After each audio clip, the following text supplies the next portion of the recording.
بسم الله الرحمن الرحيم.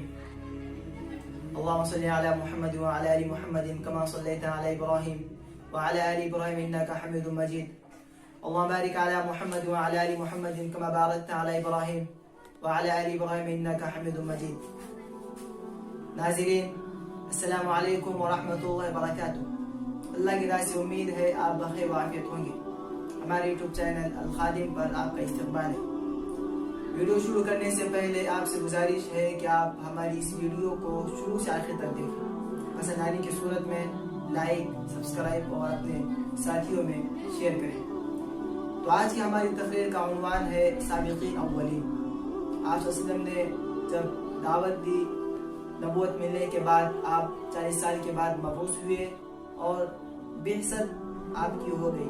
آپ کو نبوت کا پروانہ دیا گیا، فرشتے نے آ کر اللہ کا پیغام آپ کو سنایا. تو آپ اس فکر میں ہمیشہ لگے رہے کہ اس پیغام کو لوگوں تک پہنچائیں. تو اس وقت مکہ میں جن لوگوں نے اسلام قبول کیا تو ان کو سابقین اولین کہا جاتا ہے، یعنی پہلے اسلام قبول کرنے والے جو لوگ ہیں، اسلام میں سبقت کرنے والے. چند کے واقعات ہم آپ کے سامنے رکھیں گے کہ کس طرح سے انہوں نے اسلام قبول کیا. سب سے پہلے آپ صلی اللہ علیہ وسلم نے دعوت دی حضرت خدیجہ رضی اللہ تعالیٰ عنہ کو، تو انہوں نے اسلام قبول کیا. جب آپ صلی اللہ علیہ وسلم اور حضرت خدیجہ رضی اللہ تعالیٰ عنہ اپنے گھر میں نماز پڑھ رہے تھے تو حضرت علی رضی اللہ تعالیٰ عنہ جو کہ آپ صلی اللہ علیہ وسلم کی حفاظت میں اور آپ کی پرورش میں تھے، یہ دیکھا اور پوچھا. انہوں نے سوال کیا کہ یا رسول اللہ یہ کیا ہے؟ اللہ کے رسول نے فرمایا یہ اللہ کا دین ہے، میں اللہ کا پیغمبر ہوں، اللہ کی طرف سے پیغام میں لوگوں تک پہنچاتا ہوں اور تم لات و عزا کا انکار کرو. اس طرح کی بات اللہ کے رسول نے حضرت علی رضی اللہ تعالیٰ عنہ کے سامنے رکھی. اور پھر حضرت علی رضی اللہ تعالیٰ عنہ نے یہ کہا کہ میں اس بارے میں مشورہ کرتا ہوں اور پوچھتا ہوں اپنے والد ابو طالب سے. تو اللہ کے رسول نے فرمایا کہ تم اس بات کو اپنی حد تک محدود رکھو، کسی کے سامنے ظاہر نہ کرو، اپنے والد وغیرہ سے اس تعلق سے آپ ابھی معلوم نہ کرو. تو حضرت علی رضی اللہ تعالیٰ عنہ ایک پوری رات اسی فکر میں رہے کہ اسلام قبول کرے یا نہ کرے. دوسری دن آ کر انہوں نے اسلام قبول کیا، لیکن اپنے اسلام کو انہوں نے 1 سال تک پوشیدہ رکھا. 1 سال تک کسی کے سامنے انہوں نے ظاہر ہونے نہیں دیا. ایک حضرت علی رضی اللہ تعالیٰ عنہ کے ایک بھائی ہیں جعفر، ایک مرتبہ آپ صلی اللہ علیہ وسلم اور حضرت علی رضی اللہ تعالیٰ عنہ ایک چوٹی پر نماز پڑھ رہے تھے تو ابو طالب کا وہاں سے گزر ہوا. اور چونکہ حضرت علی رضی اللہ تعالیٰ دائیں طرف کھڑے ہوئے تھے تو ابو طالب نے خود کہا کہ تم اپنے چچا جاد بھائی کا بازو بنو، تو بائیں طرف کھڑے ہو جاؤ. تو اس وقت جعفر رضی اللہ تعالیٰ بائیں طرف کھڑے ہو گئے. تو اس طرح انہوں نے اسلام قبول کیا. حضرت عثمان رضی اللہ تعالیٰ عنہ جو آپ صلی اللہ علیہ وسلم کے وہ داماد بھی ہیں، وہ فرماتے ہیں کہ میری ایک خالہ تھی جس کا نام سودا تھا، وہ کہانت وغیرہ بیان کیا کرتی تھی. ایک مرتبہ میں جب گھر میں داخل ہو رہا تھا تو اس نے کہا عثمان یا عثمان لکل شان و لکل جمال. اس طرح کہا کہ یہ عثمان تیرے لیے جمال ہے اور تیرے لیے شان ہے. ایک نبی مبعوث ہوا ہے تو اس کا ساتھ دینے والا ہے. اس طرح کی انہوں نے باتیں بیان کی. تو پھر میں اس بات کی تحقیق کے لیے حضرت ابوبکر رضی اللہ تعالیٰ عنہ کے پاس گیا. وہاں جانے کے بعد انہوں نے ساری باتیں مجھے بتلائی، پھر میں نے اسلام قبول کیا. اسی طرح سے حضرت صدیق اکبر رضی اللہ تعالیٰ عنہ کا جو اسلام ہے، جب ان کو پتا چلا کہ آپ صلی اللہ علیہ وسلم نے نبوت کا دعویٰ کیا ہے تو اس بات کی تحقیق کے لیے اور کیا یہ بات سچ ہے یا نہیں، اس کو معلوم کرنے کے لیے جب وہ آپ صلی اللہ علیہ وسلم کے پاس پہنچنے کے بعد آپ صلی اللہ علیہ وسلم سے انہوں نے معلوم کیا تو اللہ کے رسول صلی اللہ علیہ وسلم نے فرمایا کہ جو بات آپ نے میرے تعلق سے سنی ہے وہ ساری باتیں بالکل صحیح ہیں. تو اسی وقت حضرت ابوبکر صدیق رضی اللہ تعالیٰ عنہ نے زیادہ سوچا نہیں، زیادہ اس تعلق سے انہوں نے تفتیش نہیں کی، ڈائریکٹ یہ کہا کہ میں اللہ کے رسول کو مانتا ہوں، آپ اللہ کے رسول ہیں، اللہ کے علاوہ کوئی معبود نہیں. تو انہوں نے اسلام قبول کیا. ایک عفیف کندی رضی اللہ تعالیٰ عنہ ہے، وہ فرماتے ہیں کہ میں مینا میں حضرت عباس رضی اللہ تعالیٰ عنہ کے ساتھ بیٹھا ہوا تھا. اچانک میں نے یہ دیکھا کہ ایک شخص اس نے اچھی طرح سے وضو کیا اور آ کر وہ نماز وہ پڑھنے لگ گیا. اس کے بعد ایک چھوٹا سا بچہ اس نے وضو کیا اچھی طرح سے، پھر وہ نماز پڑھنے لگا. پھر ایک عورت آئی، اچھی طرح سے وضو کیا اور پھر وہ نماز پڑھنے لگ گئی. میں نے یہ سب معلوم کیا کہ یہ کون ہے، یہ کیا چیز ہے. تو حضرت عباس رضی اللہ تعالیٰ عنہ نے یہ کہا کہ یہ عبداللہ بن مطلب کا بیٹا محمد ہے، جو یہ کہتا ہے کہ یہ اللہ کی طرف سے اس کی طرف ایک بھیجا ہوا دین ہے، اس کا وہ پیغمبر ہے، اور یہ علی ہے، اور یہ اس کی بیوی حضرت خدیجہ رضی اللہ تعالیٰ عنہ ہے۔ اس کے بعد عفیف کندی رضی اللہ تعالیٰ عنہ نے اسلام قبول کیا۔ اسی طرح سعد بن ابی وقاص رضی اللہ تعالیٰ عنہ نے خواب دیکھا۔ خواب یہ تھا کہ بہت اندھیری ہے اور ایک روشنی نمودار ہوئی، تو اس روشنی کی طرف سب سے پہلے آگے بڑھنے والے حضرت علی رضی اللہ تعالیٰ عنہ، حضرت ابوبکر صدیق رضی اللہ تعالیٰ عنہ، یہ دیگر صحابہ تھے۔ میں نے اس بارے میں معلومات، یعنی اس کی تعبیر معلوم کرنی چاہیے۔ حضرت ابوبکر صدیق رضی اللہ تعالیٰ عنہ کے پاس میں گیا تو انہوں نے کہا کہ اللہ کے رسول ایک پیغام لے کر آئے ہیں، وہ یہ دین بالکل سچ ہے، آپ اس کو مانو۔ تو پھر میں نے اسلام قبول کیا۔ خالد بن سعید بن العاص رضی اللہ تعالیٰ عنہ نے اسی طرح کا خواب دیکھا۔ خواب یہ تھا کہ ایک بہت بڑا گڈھا ہے اور اس گڈھے میں بالکل آگ ہے اور اس آگ کے اندر میں گرنے والا ہوں، تو اللہ کے رسول نے آ کر مجھے بچا لیا۔ تو اس کے بعد پھر میں نے جا کر اسلام قبول کیا۔ اسی طرح حضرت طلحہ رضی اللہ تعالیٰ عنہ ہے، وہ تجارت کرنے کے لیے شام گئے ہوئے تھے۔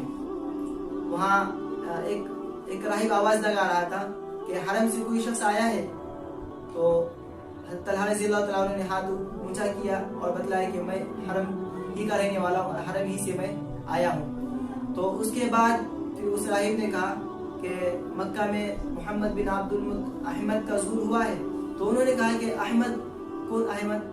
تو پھر اس نے کہا کہ جو عبداللہ کا بیٹا ہے، عبداللہ ابن عبد المطلب اس کا بیٹا ہے، اور وہ نبوت کا دعویٰ کرے گا، تم اس کا ساتھ دینا۔ تو اس طرح سے اس نے باتیں کی۔ تو پھر میں جب مکہ آ گیا، تو مکہ آنے کے بعد میں نے معلوم کیا اور پوچھا کہ کیا کوئی نیا واقعہ پیش آیا ہے؟ تو لوگوں نے کہا کہ ہاں، ایک نیا واقعہ یہ پیش آیا ہے کہ محمد صلی اللہ علیہ وسلم نے نبی ہونے کا دعویٰ کیا ہے، اور ابو قحافہ کا بیٹا ابو بکر نے اس کا ساتھ دیا ہے اور اس کے ساتھ میں ہے۔ تو پھر میں نے جا کر ابو بکر رضی اللہ تعالیٰ سے معلومات لی، اور پھر وہ باتیں بالکل سچ نظر آئی اور میں نے جا کر اسلام قبول کیا۔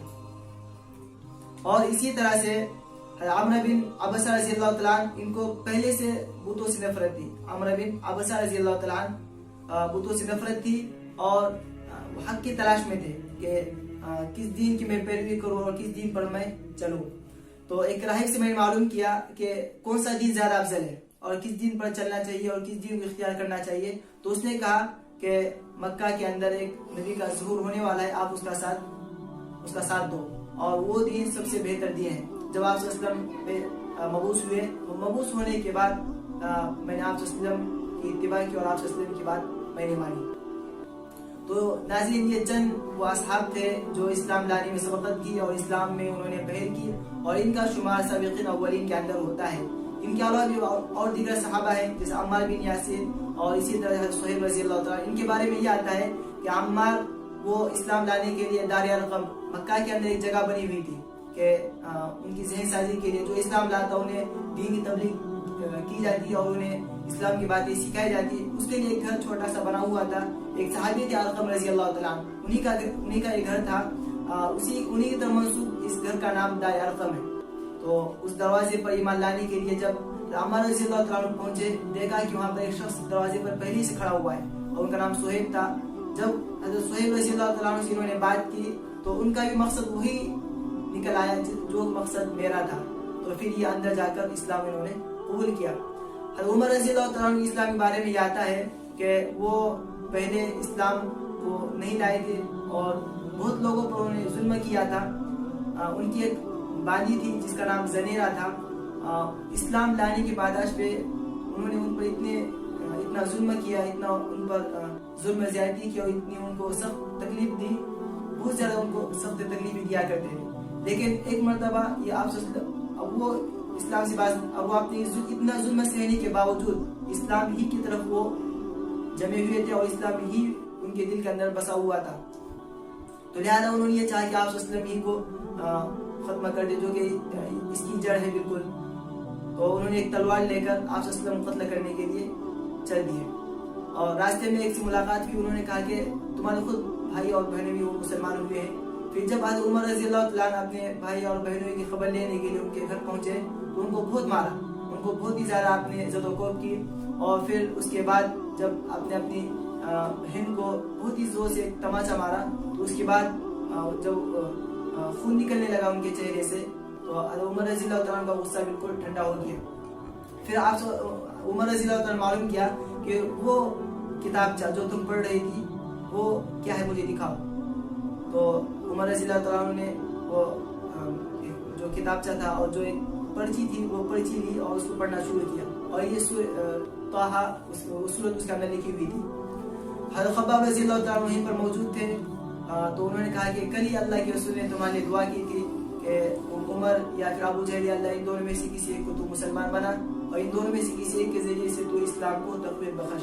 تو آج عمر رضی اللہ تعالیٰ نے اسلام آج تمہارے ساتھ یہ واقعہ پیش آیا تو اللہ کے رسول کی یہ دعا تمہارے حق میں قبول ہوئی. تو عمر رضی اللہ تعالیٰ عنہ نے اسی وقت یہ ٹھان لیا کہ آپ وہ جا کر اسلام قبول کریں گے. تو ایک ننگی تلوار کھلی ہوئی تلوار لے کے وہ جا رہے تھے اور دار ارقم کے اندر جو کچھ صحابہ بیٹھے ہوئے تھے اور اسی دروازے پر حمزہ رضی اللہ تعالیٰ جب انہوں نے دیکھا اور چرچا ہو گیا کہ عمر وہ ننگی تلوار لے کر آ رہا ہے. تو حضرت حمزہ رضی اللہ تعالیٰ نے یہ کہا کہ اگر اس کا ارادہ اچھا ہے تو بہت اچھی بات ہے, ورنہ اگر وہ شر کے ارادے سے آیا تو اسی تلوار سے ہم اس کو ماریں گے. لیکن جب حضرت عمر رضی اللہ تعالیٰ عنہ وہ قریب آئے اور آ کر ان سے معلوم کیا گیا کہ آپ کس وجہ سے آئے ہیں, کیا آپ کا مقصد ہے, تو انہوں نے کہا کہ میں اسلام قبول کرنے کے لیے آیا ہوں. تو صحابہ بہت خوش ہوئے. تو یہ چند صحابہ کے واقعات تھے جنہوں نے اسلام کے اندر پہل کی, جو ہم نے آج آپ کے سامنے اس کو پیش کیا. انشاءاللہ کل ایک نئے موضوع کے ساتھ ہم آپ کے سامنے حاضر ہوں گے. السلام علیکم ورحمۃ اللہ وبرکاتہ.